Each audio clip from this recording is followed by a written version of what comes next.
Okay. Thanks everyone for joining. So it's my pleasure to introduce Durham. So he is a PhD student at the University of Birmingham at the School of Computer Science. The theme of his work revolves around applying category theory, specifically string diagrams, which he's going to be talking about today, to causal inference, and reimagining structural causal modeling and inference from a foundational level. So he's currently working on creating an abstracted form of causal inference that can be used in areas outside of probabilistic, traditional probabilistic settings, such as in, for instance, machine learning or in database queries. So prior to his PhD, he obtained a Master of Science in Mathematics from the University of Glasgow. So I'll hand over to Durham. Thank you very much, Max. I'll get going now. So as Max said, I'll be giving a talk on string diagrams for causal modeling and inference. And just as a, just as a quick primer, we'll just go quickly over how causal modeling is typically done.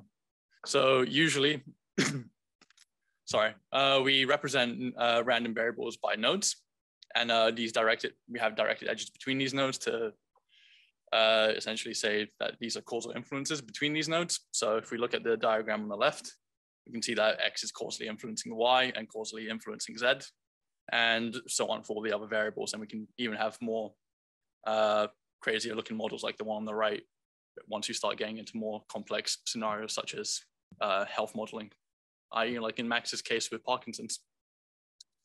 So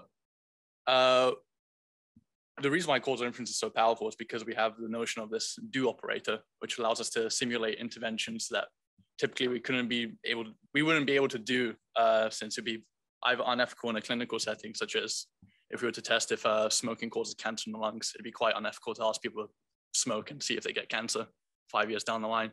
So the way that we do this typically is that we delete the parent edges of the node we're intervening on. So in this case, if we intervene on the node Z, we get the graph on the right. So all the parent edges have been deleted. So the one going from Y to Z and the one from going X to Z has been deleted. And we then replace this distribution of Z with a constant. And this is all well and good up until now, but the problem, and these are all like quite small problems that people hadn't really identified yet, is that purely from a graphical perspective, how do we represent marginalized variables? Like if we look at the graph on the left here on X, if I was to say, I've marginalized out X, but I haven't given you a probability distribution, you wouldn't know that. I mean, it's quite a limiting factor of the DAG model that we currently have.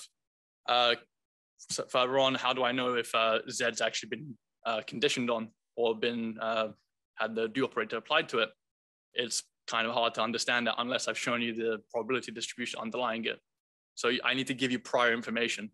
And further on with hidden and latent variables, say in this case, X was a latent variable that was a common cause for Y and Z. Unless I gave you, again, that prior information of X being a hidden variable, then you wouldn't know that. And again, this is just something that when you want to start trying to write up in code, it becomes a lot harder to try and imagine, because you have to start labeling this stuff, saying this is a hidden variable, this is a conditioned variable, and then it sort of mucks up for the simplicity that we could have.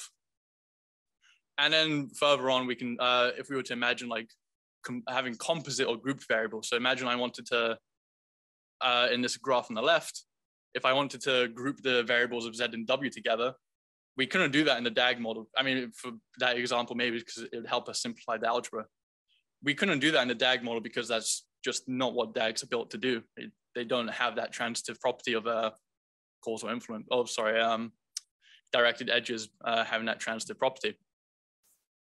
Likewise with counterfactuals and generalized interventions, is quite hard to represent in the simple DAG model. That's why you have some generalized interventions such as the fixing operation as defined by Richardson. They have to start bringing in new notions such as a red square box showing that this is a conditioned variable, and etc. It just sort of, you have to start adding a bunch more bloat to this formalism that isn't really, doesn't have the like structure to sort of withhold this extra additional structure that we're trying to add onto it.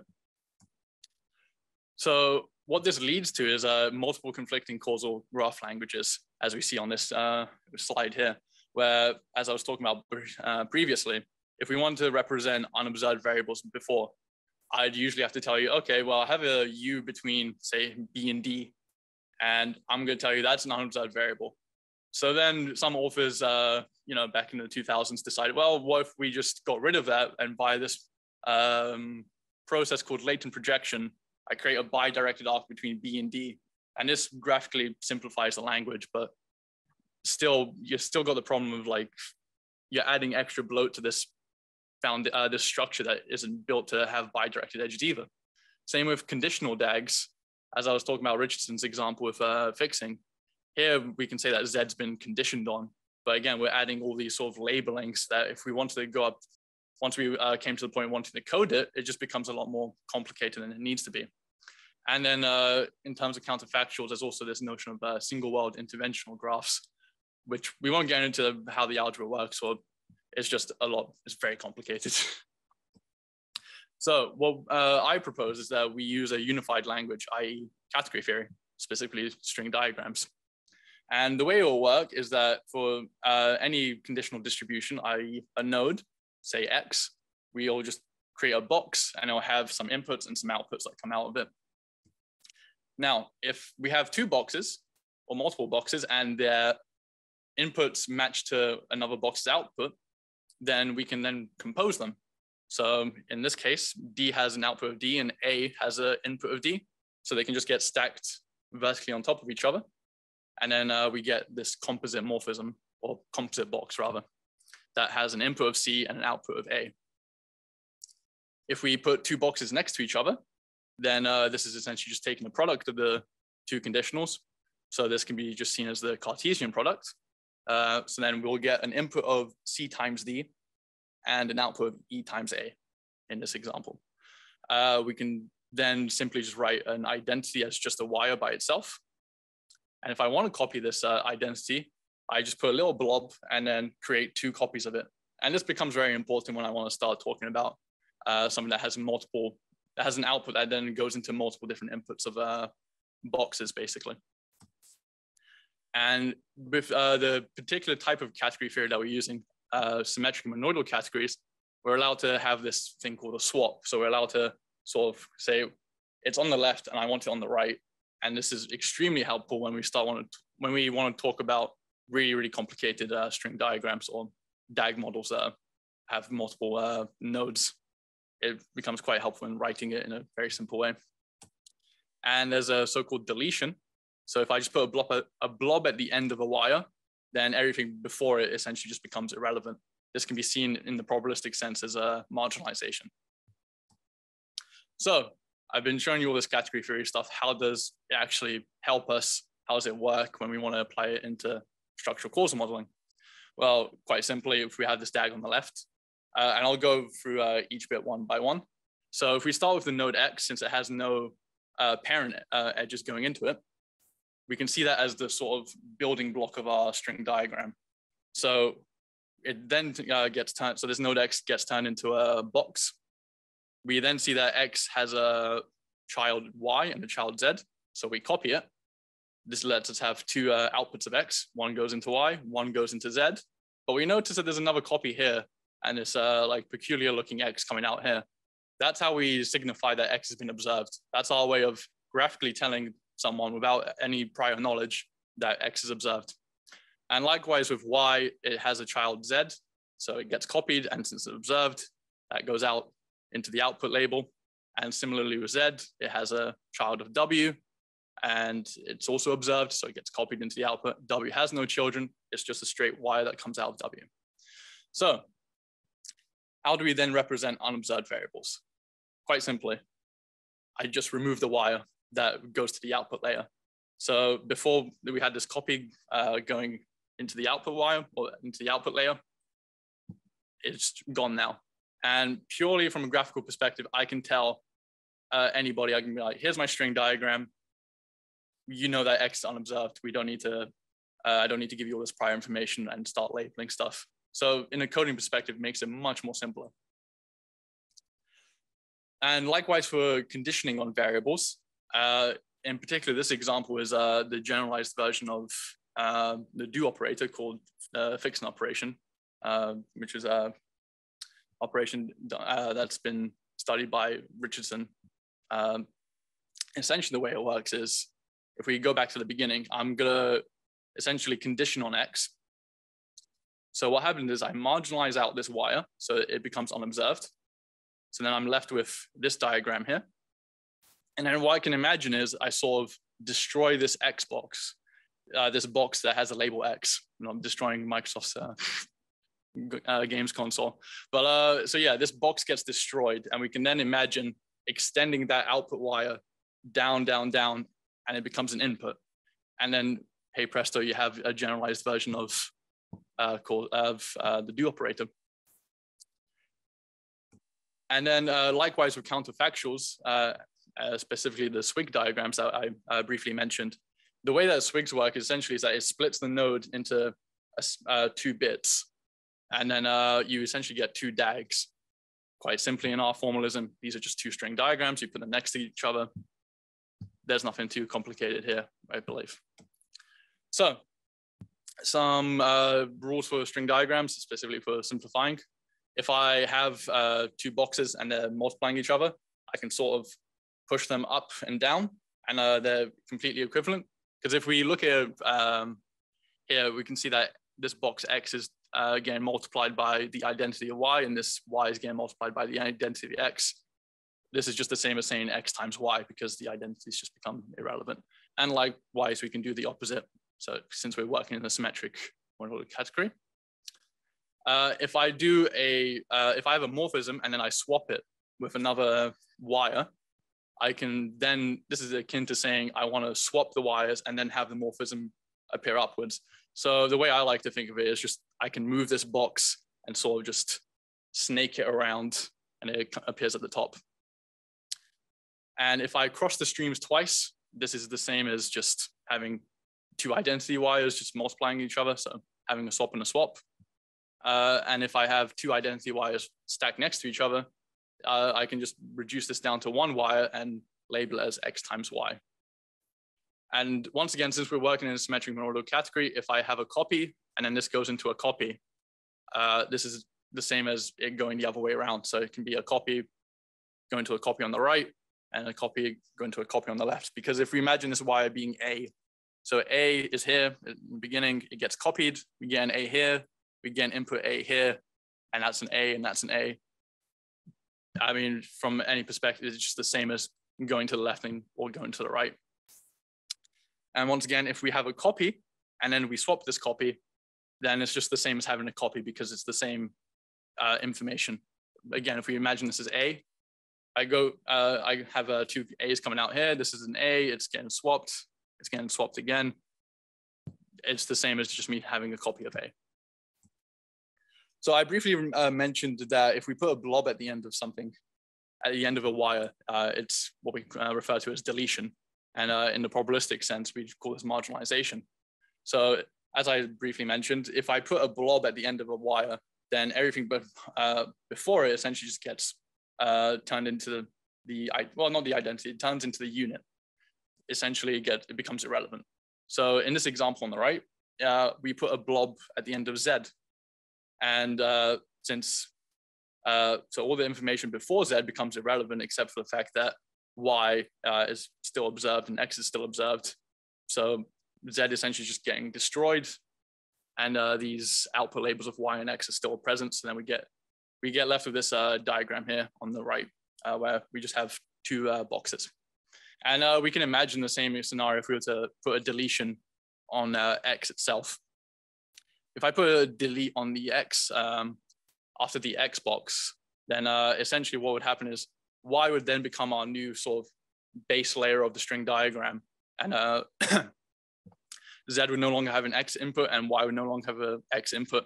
So then we just have a diagram with Y having a copy going out into the output layer, then going into Z, the Z just being by itself with its own output layer as well. So hopefully this is all quite, simple. It's like not too hard to follow because it's all just playing around. It's all just mucking around with string diagrams basically, and just yeah, it makes a lot of the algebra a lot simpler. And now the main part of this talk, which is being able to create a sort of generalized version of causal inference that looks further beyond the probabilistic case. So one way to imagine this is in terms of talking about syntax versus semantics. We're all quite familiar with high school algebra. We have some rules. We can, as in like here, if I have A times brackets B plus C, this is the same as me saying A times B plus A times C. And if I want to interpret it, that'll be me giving it values. So in this case, 3 is, A is equal to 3, B is equal to 7, and C is equal to 1. And I say that these operations are certain operations, i.e. in this case, this is the arithmetic product, this times operation, and this arithmetic addition, which is the plus operation. And then the result is our semantics. So essentially that's us enumerating this. So if I do this, 3, let's see. 3 times 7 plus 1 is 18. And I can do it by saying 3 times 7 plus 3 times 1. Oh, sorry, minus. Yeah, sorry, this is a minus, not a, that's a minus 1, sorry. Well, that was very close to having a blunder with the maths. So in the string diagram case, the string diagrams themselves are just the syntax. They give us the rules of what we can do, as I demonstrated before with all the string diagram rules. The interpretation is us talking about probabilities. So in this case, the box X here could be representing a probability distribution of X. Y would be Y given X, and Z here would be Z given Y and X. And then these observed wires are essentially the sample spaces. And this is exactly the same thing that we saw from the original DAG, except we've just relabeled the labels from A, B, C to X, Y, and Z. And it encodes exactly all the same information. It's essentially telling me that X is causally influencing Y and causally influencing Z, and Y is also causally influencing Z. And these are all observed variables. And then if I want to have my semantics, the result is just essentially computing it, which is the total probability distribution of the string diagram, which would be P of X times P of Y given X times P of Z given Y and X. But interestingly, we're not limited to just probability theory. Yeah, we're actually allowed to talk about multitudes of like different scenarios, because that's one problem that causal inference has. We can only talk about probability theory. So when it comes to trying to apply causal inference to areas such as relational databases where you might have crime data or the UK Biobank, it's extremely difficult because you have to start translating all these different algebras into probability theory, and it just becomes quite complicated. Whereas here, I can just say, well, instead of interpreting to a probabilistic scenario, I'm gonna interpret to a relational database scenario. And since we've got generalized versions of, since we have interventions that have been defined purely syntactically, then I can apply interventions in a relational database. So I can start doing interventions in the UK Biobank or in the police crime data, which is massively important, because when we start applying these like new machine learning algorithms into these sort of societal situations, we can have massive ramifications, like having police over-policing in certain areas because we pick up spurious correlations of where crime's happening. And even then, as I was saying about the interpreting to a relational database, we can also interpret to a machine learning scenario. So these could all, these boxes could represent potentials that we might see in a machine learning algorithm. And we can then start doing causal inference in that machine learning context, which essentially gives us a form of causal machine learning, which is something that's quite a big buzzword right now in the causal inference sphere. And the reason why it's quite hard right now to create a sort of generalized causal machine learning model in our current state is because we haven't clearly separated the syntax and semantics of causal interventions. It's been muddled up because essentially the way it's working currently I think they're trying to kick us out now. Because the way it currently works is essentially that when I do an intervention, it affects the graph, but also the probability distribution at the same time. It hasn't been defined syntactically where it tells me what it does exactly to the graph itself, and then I can interpret it to a probabilistic situation. They're both happening at the same time. So then when we start trying to talk about machine learning models, which tend to be non-probabilistic usually, trying to mishmash these two counterposing situation or these counterposing fields becomes really, really hard, because then you have to start trying to fix all these problems of the syntax and semantics without realizing that you need language like category theory that gives you that clear distinction between them. So in summary, what I've shown you is a new unified and logically consistent approach to structural causal models via string diagrams. Strings are just as easy to understand, in my opinion, as DAG models.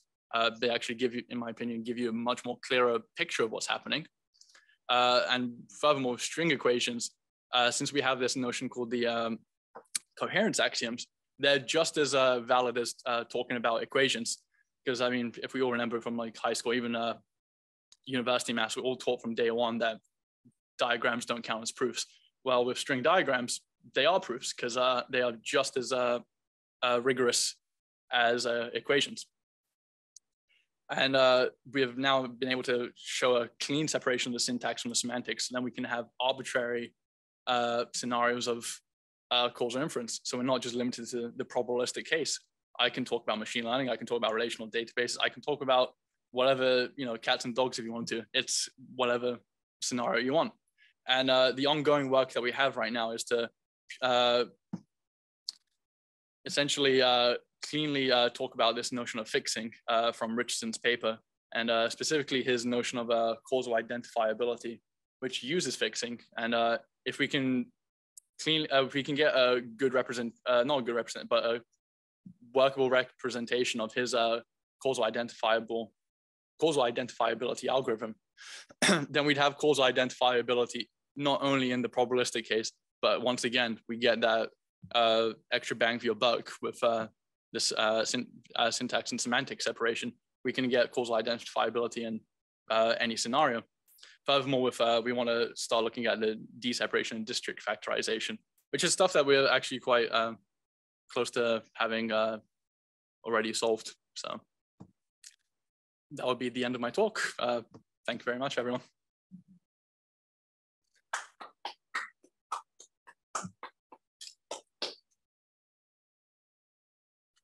Great. Yeah. Okay. So, any questions from the audience?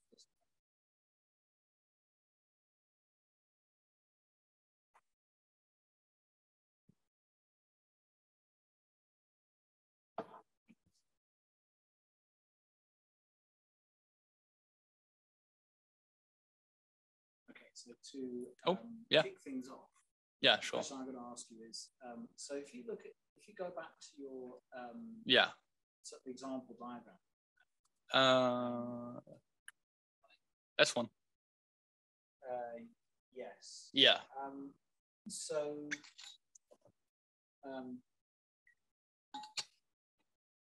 could you explain what would, for instance, happen if I were to delete?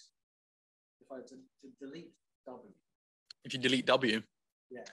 Well, if you deleted W, then the box itself goes away, but Z still remains as an output, and then you just get left with Z being an output. Yeah. So what do you mean by deletion then? So deletion, this is a purely syntactic operation. So if I wanted to interpret, to make it a bit more like what you're used to in probability theory, if I want to interpret this into a probabilistic case, this is the same as marginalization, essentially. Okay. So are there any restrictions on what this box W can... So is this an a priori rule that you're going to enforce, right? Yeah. Okay. So you're saying that basically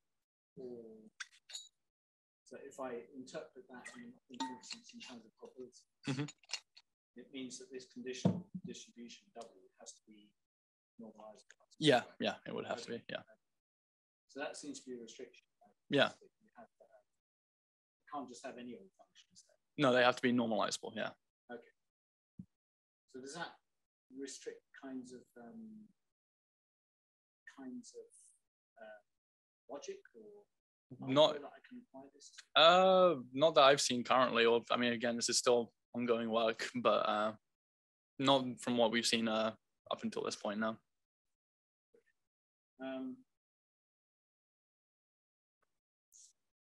Right. So any questions in the chat? Any questions in the chat? I think so. No.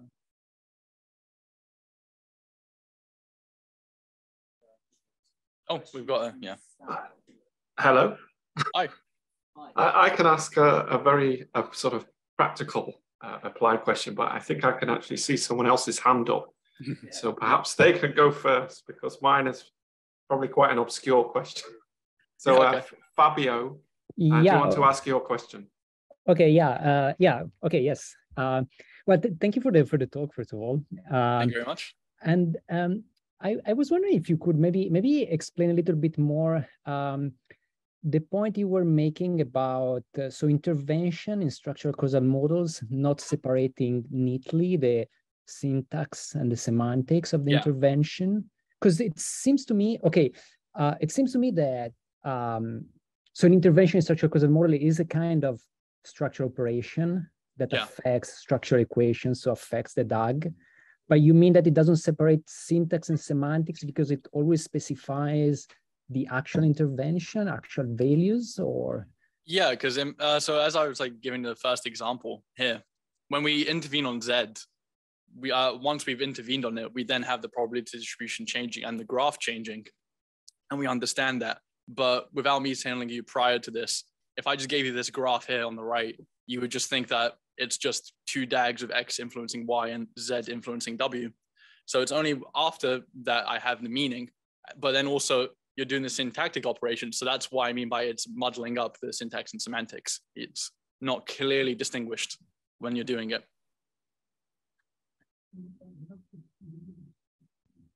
Okay, while if you were to use the string diagram, oh, okay.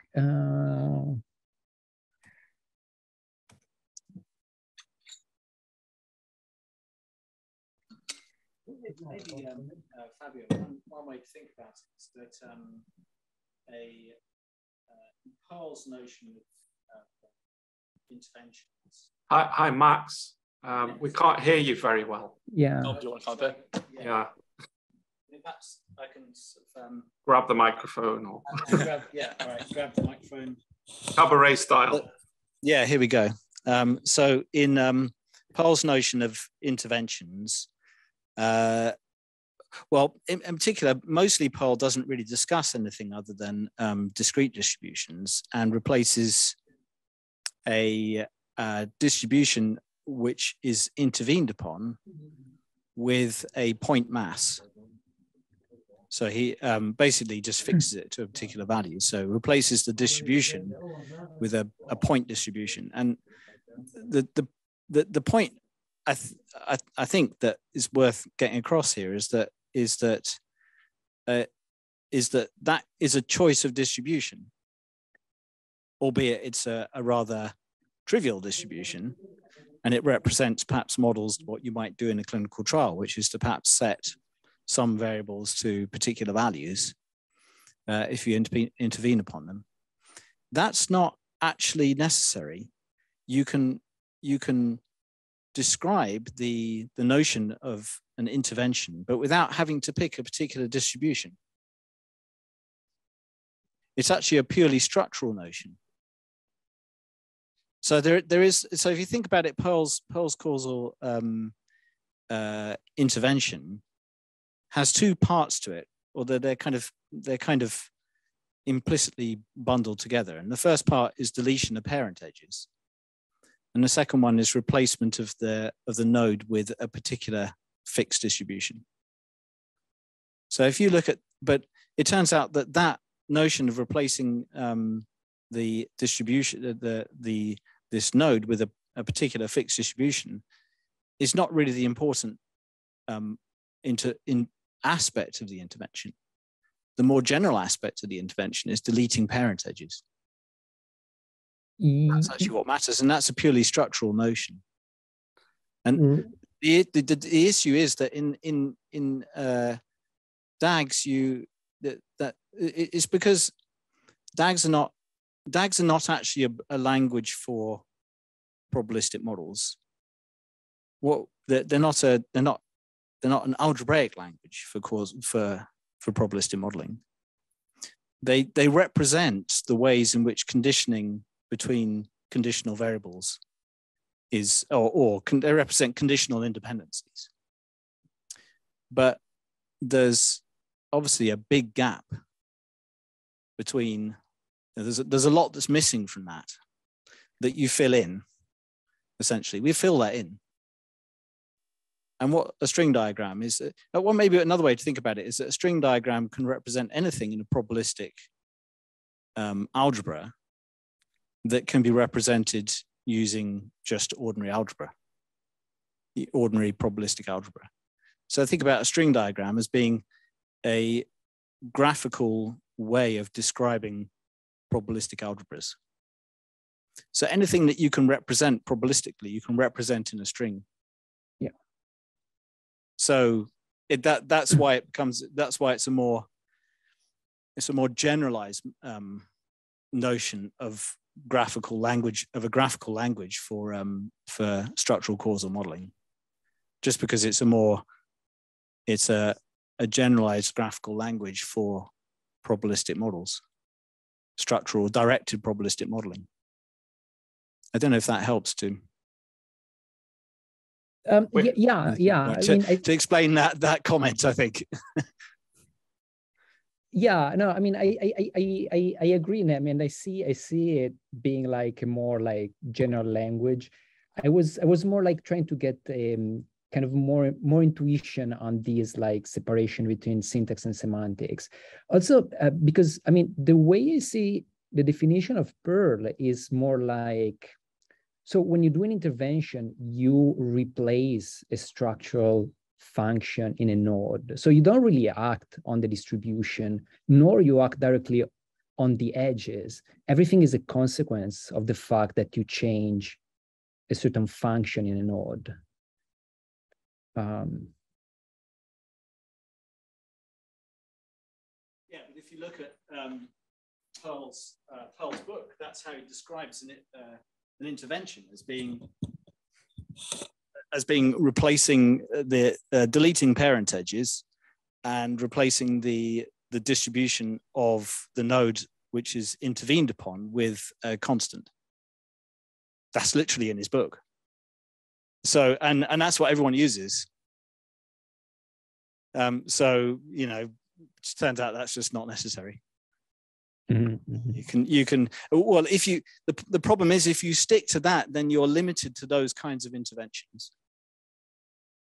But it turns out that interventions could be much broader than that. Yeah. And so, you know, what we're trying to get at here is really the essence of structural interventions, right? What is actually essential? What's necessary in order to do, for instance, to describe, say, causal adjustment? What do you actually need? What structure do we actually need? What algebraic structure? Mm-hmm. And it turns out you need a lot less than is described in Perl's book, for instance. I mean, obviously, you know, causal inference is a vast area, and there's many different ways of looking at this. So we're only really talking about one, only contrasting it to the standard structural framework that's used, I suppose. So we have another question. Yeah. Thanks. I think it's Sherd. Do you want to? Hi, yes, thank you very much. Apologies for not turning my camera on. The Wi-Fi is a little bit weak here. So thank you. A very, very interesting talk and perspective. I just wanted to ask, which I may have missed. So of course, in order for this interpretation functor to be a functor, and needs to satisfy certain properties. So I was wondering if you have a reference, perhaps to where, let's say, the category of string diagrams is defined and where this functor is shown to be a functor. Yeah, I can send you a reference. I mean, by email. I'm not sure, but that would be perfect. Yeah. Yeah, one good paper is by Selinger, which is usually seen as the standard. Yeah, Peter Selinger. It seems to be the standard text for string diagrams, and I see. And there's actually quite a good one by Fabio Zanassi right now that's come out recently. That's I think a bit more up to date. It still has the same structure and idea behind it. It's just all the different types of string diagrams you can construct. And the great thing about it is that they really, at least Fabio's version, sort of just doesn't give you as much category theory as you need to know with Selinger's. It's designed to be more for like non-category theorists, essentially. So. Okay, thank you. Actually, I have somewhat of a category theory background, so I'd like to see the nitty-gritty. So that's perfect. Thank you for that. So the second question was, you mentioned that there are other interpretation functors you could apply beyond the probabilistic one. I was wondering if you could give one other example you had in mind. Yeah, so I'm not sure if you heard, one you could do is interrelational databases. So in a category theoretic term, that would be just the category of rel, so relations. And with machine learning, there's a particular category that we've constructed that allows you to sort of talk about machine learning computations, but you have to have a bunch of additional structure. But that's something that we can talk about. Oh, perfect. Thank you very much. I'll send you an email. Yeah, of course. Yeah, very helpful. Thank you. No problem. Oh yeah. Well, these are symmetric monoidal categories. But then we have a certain kind that we use that are called Markov categories, and that's quite a good paper as well by Tobias Ritz. That I would recommend as well. If there's time and if you're interested, I have a couple of questions coming up this from a very different point of view.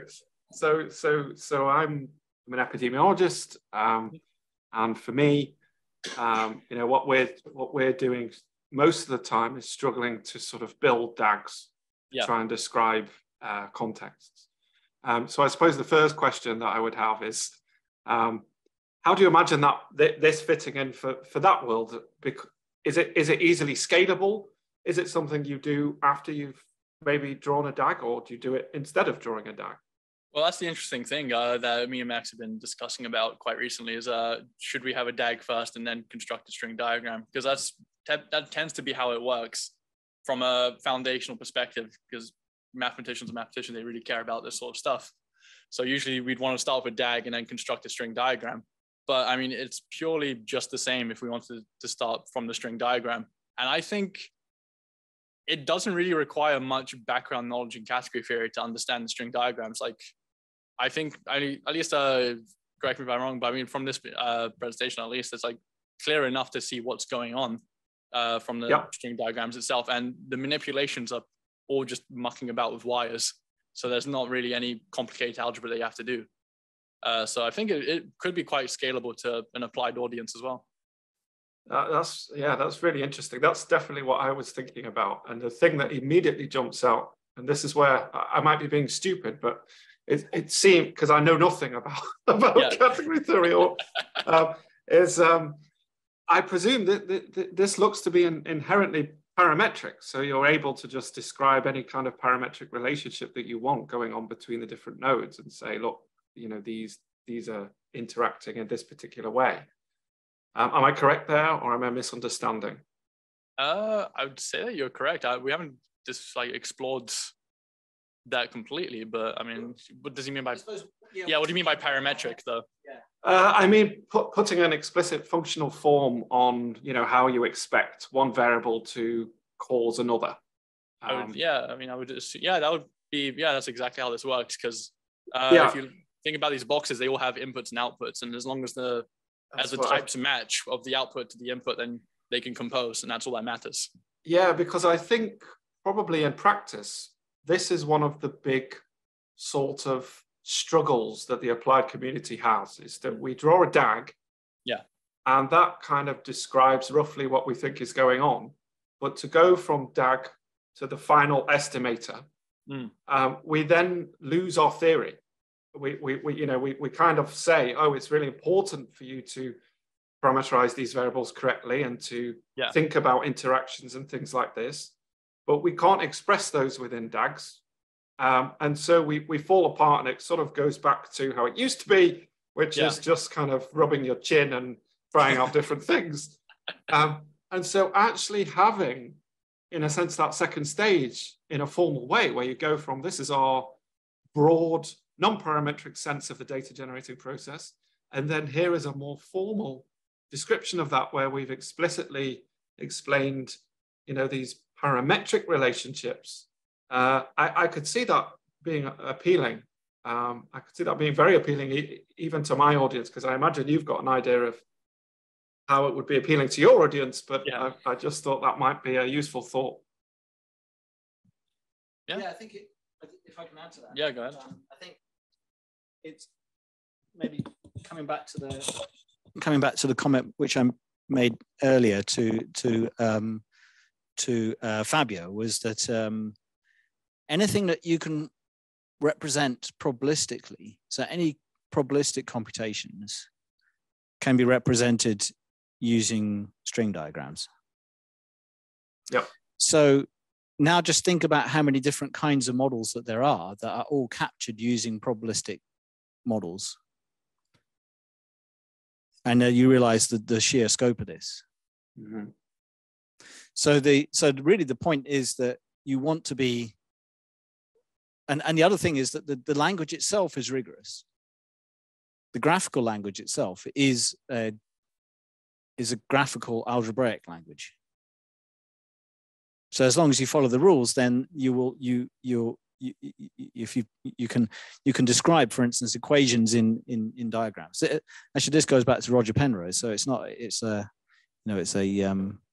clever idea, which came from different disciplines, and has been kind of imported more recently into structural causal modeling. But maybe the way to think about it is to put structure on probabilistic models, but rigorous structure which is algebraically consistent, and where the laws are the algebraic laws are also graphical laws. So there's a similarity with DAGs, but DAGs are not really rigorous, because the DAGs only capture the skeleton. They capture, for instance, the topological order, and they capture they capture one. They say there will be multiple topological orders which are consistent with DAG, right?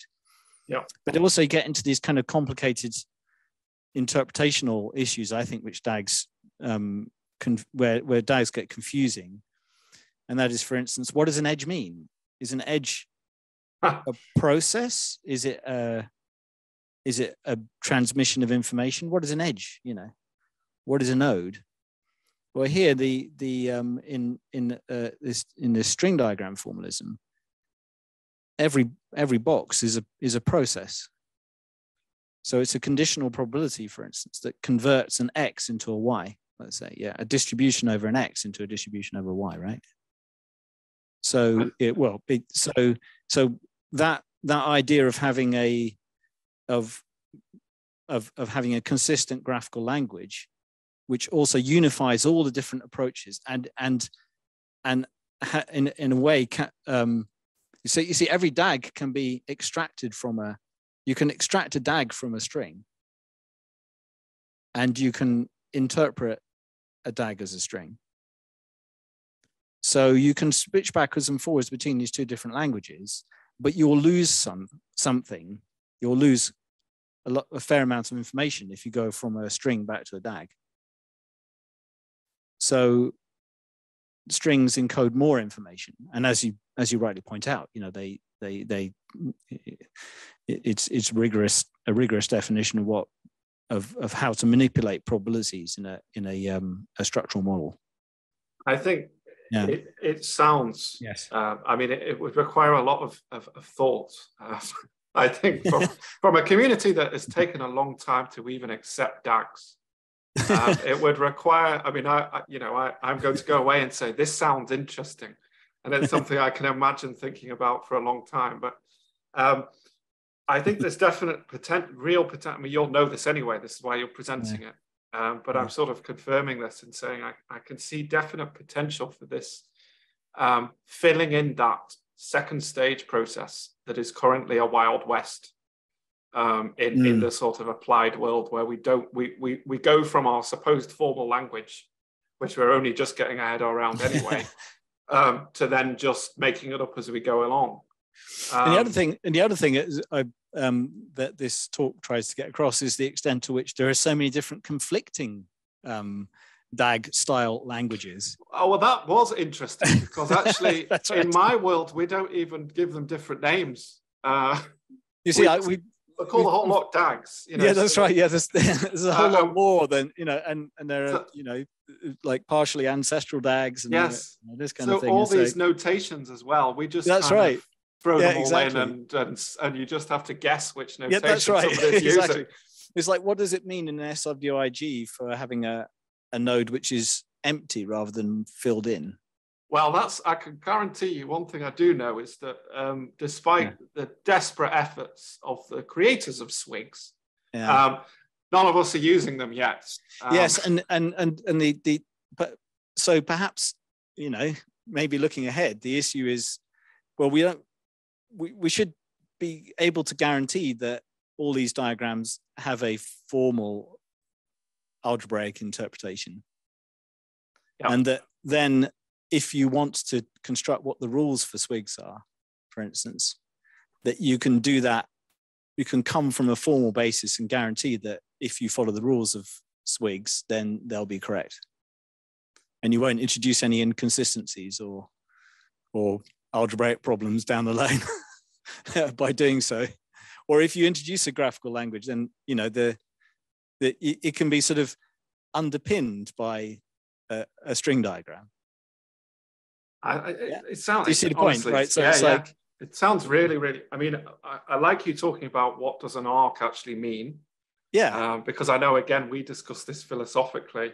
Yeah. And it feels like we. Can you still hear me? It feels like we've converged on a similar kind of idea of it's some kind of functional process taking place over time. But to actually have that explicit, rather than have people start to debate and alternatively interpret. Yes, you see exactly useful. That's a good point, because if you look at a string diagram, you're forced to represent some kind of topological order. Yeah, I like that, because I mean, yes, that's right. I hate DAGs that aren't topologically ordered. Yes, that's right, exactly. Awful. I mean, well, there will be multiple topological orders which are consistent with a DAG. Yeah. But it perhaps obscures the fact that processes have to occur in a certain order. Yeah, it does. I mean, and in practice, you see a lot of DAGs drawn in practice that aren't topologically ordered even. Well, that's weird, because then you end up. I know it's weird. You can't read them. Yeah, I think maybe that's the point, right? Is that if you have a consistent language, then what you're doing is you're making these facts clear. No, I like it. And again, just as final, because I can't see any other hands up, so we'll have to draw this to a close. But my final thought on that is that, again, in the applied world, we very much, most of us agree that the non-parametric nature of DAGs is both a strength and a weakness. It's good because it gets you started, it gets you drawing things without thinking about the complexity of you know, the second stage. But then once you move to that second stage, it doesn't help you at all. And obviously there's many functional features that you might want to depict that you can't. So having a language that allows you to then go and do that, again, I think, this is definitely well worth exploring, which I think you know. Otherwise you wouldn't be doing it. But I'm just giving from a totally different audience. I'm trying to I mean, reassure. Also, it's worth saying, you know, there are many different uses of directed structural models across the sciences, and for instance, we mentioned our interest is, a lot of it is, well, my interest is in machine learning, for instance. And there, as Durham was pointing out, there's a lot you could potentially do. You could potentially use causal inference methods in machine learning, but the language is wrong. Mm. And so, by abstracting the if you like, the structural essence of causal inference, we can then go ahead and transfer that to a different computational framework, and that's and I think that's worth it in its own right, because it clarifies a lot of the conceptual foundations, actually, of what really is causal inference, for instance. Yeah. Well, that's a conversation for a yeah. I think we even planned. I think we even planned a debate between different communities. What is causal inference to you? Anyway, we should thank Durham and everyone else for attending. Thank you so much, Durham. It's been a fascinating and thought-provoking presentation. Thank you very much. We don't have any other questions, so I think we can just thank everyone else for attending and say that we will eventually make the recording available online. So yeah, thanks very much. Thank you very much.